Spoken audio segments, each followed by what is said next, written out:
All right, now let's break down what went down in this top 15 versus unranked and attempting to get back into the rankings light heavyweight matchup between Alonzo Menefield and the home country's own Zhang Mingyang. Now let's look at the fight stats. This fight had one round. That is all it took. It was pandemonium from beginning to end. Alonzo Menefield came into enemy territory, flew all the way across from training right down the road here in Colorado with Pat Barry as his only cornerman and got the TKO victory over the man who was a minus 285 favorite. Let's look at some of the highlights. So the fight starts in this position and they're just swinging at each other. Both men are connecting.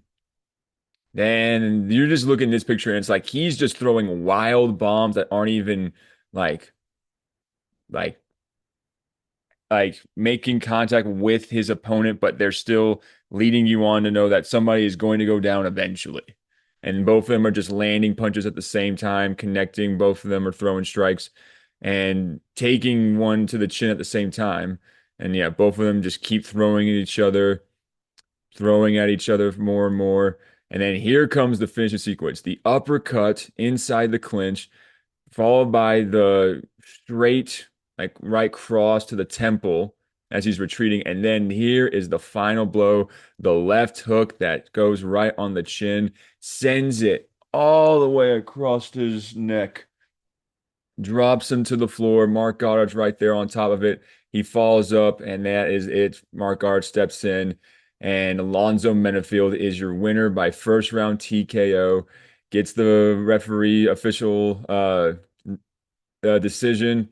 Joe Martinez announces him as the winner, and Zhang Mingyang can do nothing but be humble in defeat. Back-to-back fights from last August and to this May in his home country, losing in the main event and co-main event to Alonzo Menefield and Johnny Walker.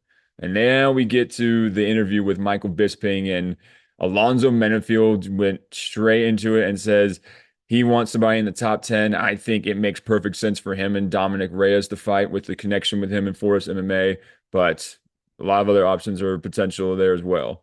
But shout out to Zhang and Minfield getting the fight of the night, $100,000 for less than 5 minutes of work. These guys got the fight of the night bonus. Congratulations to both of them. Well deserved. I did think it might have been a little more deserving to Angela Hill in her 30th UFC fight and getting her 14th win in their career.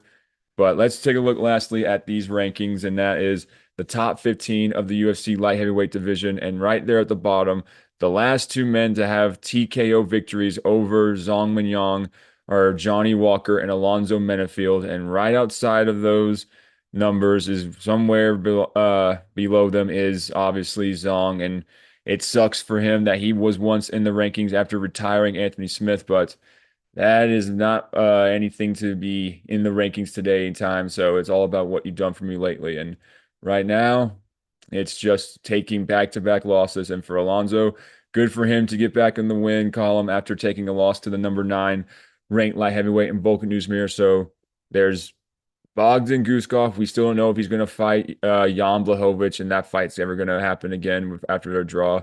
Again, Dominic's right there at 11 after his win over Johnny Walker for split decision last month. Rakic is moving up to heavyweight, and that's the only reason why Johnny Walker isn't the obvious choice since both of them are in the light heavyweight rankings and right next to each other with their most recent victory over Zhang.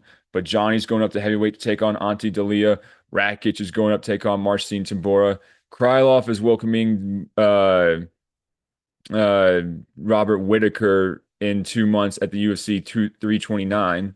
Technically a month and a half because this is the final day, well, 2 more days left of the month of May. And so congratulations for Alonzo Menefield for keeping your ranking spots. I think you deserve somebody in the rankings higher than you, but hopefully the UFC agrees.